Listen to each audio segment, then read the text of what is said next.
It's Wednesday, September the 19th, and I'm going to show you how you can win this one-of-a-kind print when I do my review for the Canelo Triple G Part 2 and the aftermath.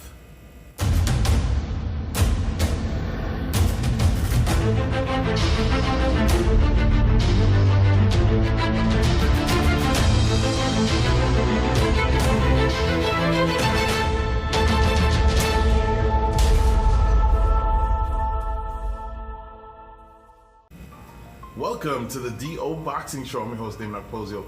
Thanks for tuning in to another episode. One thing you're going to see is that in this episode, you're going to be able to win a prize, but I'm not going to be putting that I'm doing prize giveaways in the description anymore. You got to actually watch the episodes to find out. Right now, we're doing an equipment giveaway every month, but you had to have seen that episode to see what you need to do in order to be able to win free equipment every month. But in this episode, you'll be able to win the Triple G Canelo 2 poster. So today is Wednesday, September the 19th, 2018, and we're of course talking about the rematch that took place on Saturday, September 15th, 2018, between Gennady Golovkin and Canelo Alvarez. It was one of the best fights of the year. It was an exciting whole entire fight card that was put on by Golden Boy Promotions at the T-Mobile Arena in Las Vegas. In the main event was Canelo Alvarez and Gennady Golovkin, but the undercard was just as significant as well. So we had two Canadians in the undercard. We had Jaime Munguia facing Ajax, Ontario native Brandon Bad Boy Cook in what was, I believe, a super welterweight bout. Jaime Munguia is the WBO champion, and Brandon Cook was coming up with only one loss against Kanat Islam, which was a very tough fighter, and taking on in a world title bid Jaime Munguia. Jaime Munguia is only 21 years old, and there was talk of him fighting Triple G when the May 5th fight this year fell through with Canelo Alvarez. Jaime Munguia is a big super welterweight, and you know, he's the WBO champion. He has fought 5 times this year in 2018, and they're even looking for him to fight for a 6th time in November. So he defeated Brandon Cook, and you know, I believe that Golden Boy is still going to be building this young man up, and he's got a bright future ahead of him. In another bout on the same Golden Boy card was David Lemieux facing Gary Spike O'Sullivan, and David Lemieux took out Spike O'Sullivan very early in the night, knocked him out, which was a spectacular knockout and may even be knockout of the year. So David Lemieux was, you know, looking for a rematch with Triple G. So there's a lot of things that are in the mix and in play, and I'm going to give you the politics of it with the aftermath of what's going to be happening, or what at least I predict will be happening in the middleweight division. And I have to at this time give a shout out to Donald Wombo, number one, for giving me a lot of the strategy and prediction that I'm going to be telling you about today, but also for donating the print that I'm going to be showing you again of Gennady Golovkin and Canelo Alvarez for the rematch. And it's actually it was a painted portrait of the original poster, and that was the poster that was supposed to go out on actually May 5th, and that's what's actually indicated on the print, and their limited numbers are all numbered. So it's a great, unique poster to add to anybody's collection. So in the main event, you know, Canelo Alvarez ended up winning the fight and walked away with the titles, and I think that the judging was very fair during this fight. I personally still had Triple G winning. I had a dead even going into the championship rounds, and for those that don't know, the championship rounds are round 11 and round 12, and then I had Triple G winning both of those rounds. I don't think the scoring is as controversial as it was in the first fight. I don't think that anybody could really find fault with how the scoring was. I think it was very fair. Boxing, of course, is a subjective thing.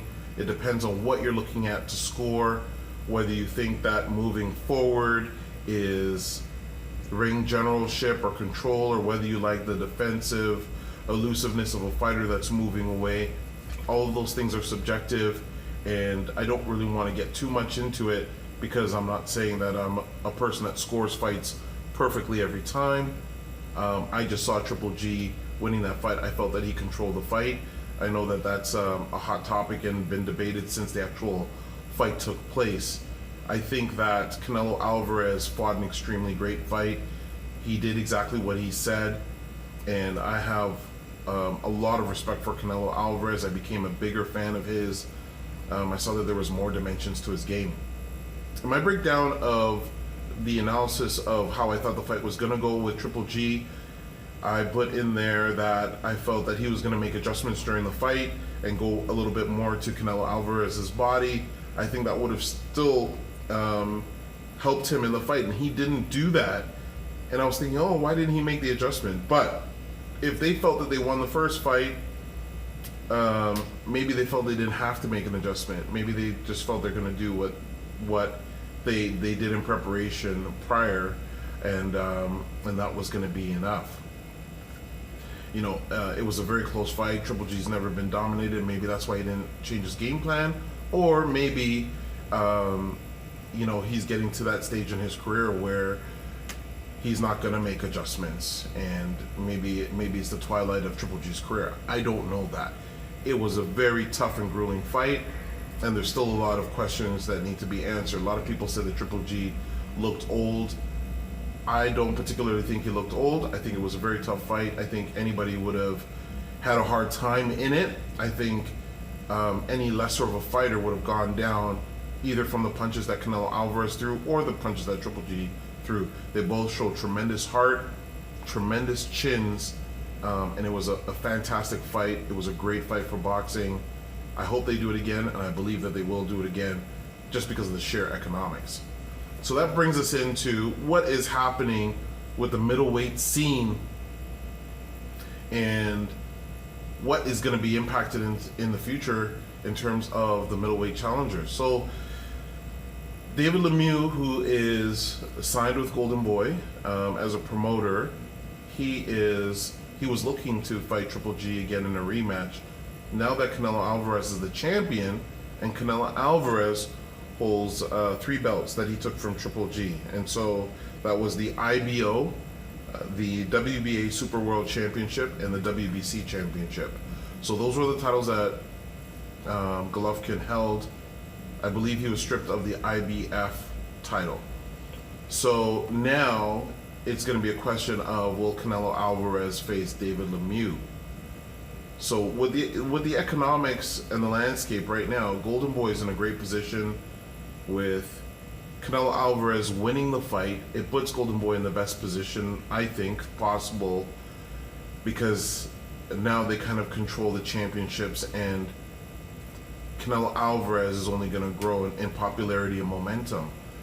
I wouldn't be surprised to see Canelo Alvarez face David Lemieux in May, Cinco de Mayo, because I think that Canelo Alvarez will be able to recover a little bit faster than Gennady Golovkin, being that he's a little bit younger. I think that Golden Boy they believe that he may be able to outbox David Lemieux, although anything can happen. David Lemieux is extremely powerful. If he lands a punch, he could change a fight. But both of them are signed to Golden Boy, so that's a win-win scenario. Having them both fight on Cinco de Mayo is a major fight, a pay-per-view fight, and I know that they're going to want to do, a third Triple G versus Canelo Alvarez fight because it was such an exciting fight, and they'll probably save that for the 2019 Mexican Independence Day because I don't think they want to wait too long as far as K2 management and Gennady Golovkin. Gennady Golovkin likes to fight regularly, and I think that he is going to be ready, or he might even take, a stay busy fight in between the Mexican Independence Day. But I don't see Gennady Golovkin and Canelo Alvarez fighting as soon as May 5th.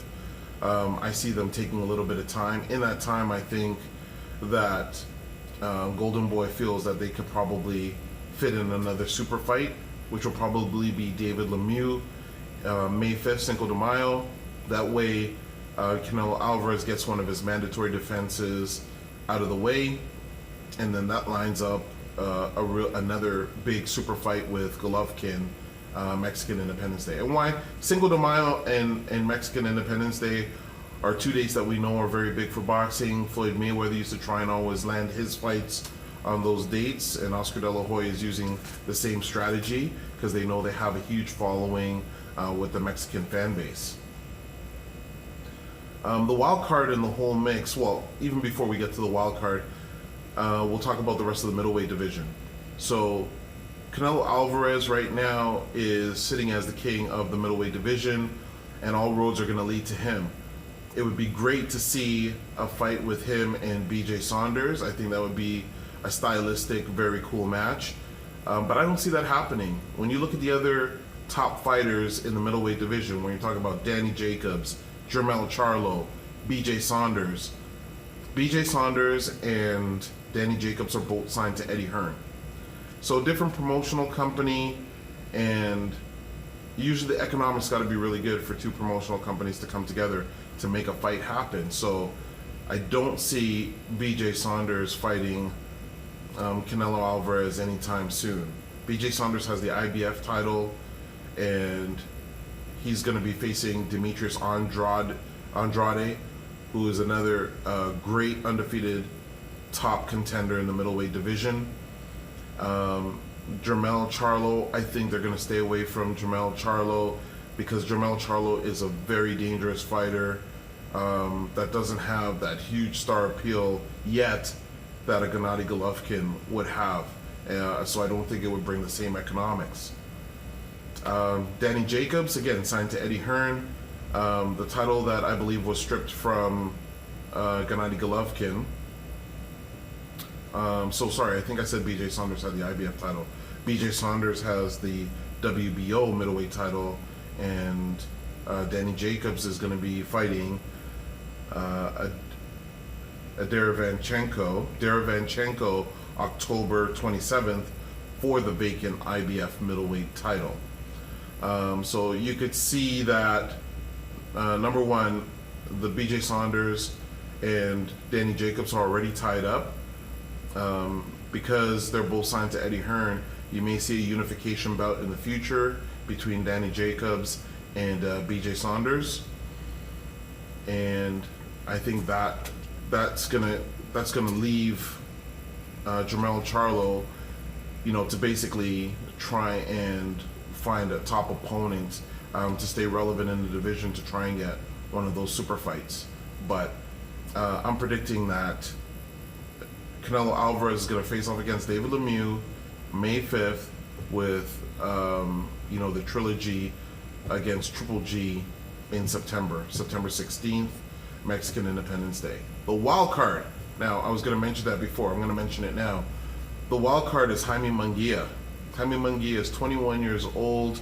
He's 31-0 with 26 knockouts, very powerful puncher. His defense isn't necessarily the greatest, but he's becoming a young superstar, and he's very popular Mexican, and he's been very active. So he's got a lot of fights, he's got a lot of star appeal, and he's fighting very often on HBO. He signed with Golden Boy as well. So I think if either the Lemieux or the Triple G fight falls out, I wouldn't be surprised to see Jaime Munguia replaced for a big fight on Mexican Independence Day, because the economics are just there for that. And it seems like they're grooming Jaime Munguia to be a superstar. He's a big super welterweight. I don't think there's going to be an issue for him to move up to 160. That might be a natural progression for him anyways, because he's just a kid. He's 21 years old. And I think that would be a great fight where they would bank more on Canelo Alvarez winning, because he's just got a few more tools on his belt. defensively sound. Alvarez got an incredible chin, and I think that it would be a great action fight between those two. And again, it keeps it in-house for Golden Boy, and the economics for Golden Boy I think would work in that area. So look for those things to happen in the middleweight division. There's going to be a lot of exciting fights coming in the middleweight division in the very near future. And BJ Saunders faces off against Demetrius Andrade October 20th. So we're going to get a chance to see a lot of exciting matchups in that division. So again, all you have to do to be able to win this print, which was donated, again, out of the vast collection of Dameon Okposio, who's a serious collector. Look at this. It's just an amazing print, an amazing poster. It was originally made for the May 5th date that Canelo Alvarez was supposed to meet Gennady Golovkin. And in order to win, you just gotta leave a comment on either the Below the Belt Boxing Magazine Facebook page under this video, or my personal Facebook page, Dameon Okposio. Leave a comment. Keep it clean. Keep it classy. Let me know your opinion on the middleweight division, and I'm looking forward to reading the replies. And we're going to take all the names, and we're basically just going to do like a raffle with it, and then we'll send you this poster anywhere in Canada. We'll ship it to you. Thanks so much for tuning into this episode. Remember, if you have any questions related to boxing, send us a message through Twitter at DOKPOSIO, through email okposio@hotmail.com. And don't forget to subscribe to get every episode of the DO Boxing Show. Thanks so much for tuning into this episode. I hope you win the poster, and we'll catch you on the next one.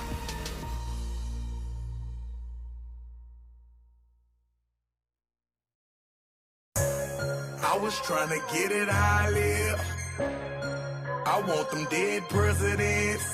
I want to pull up, head spin,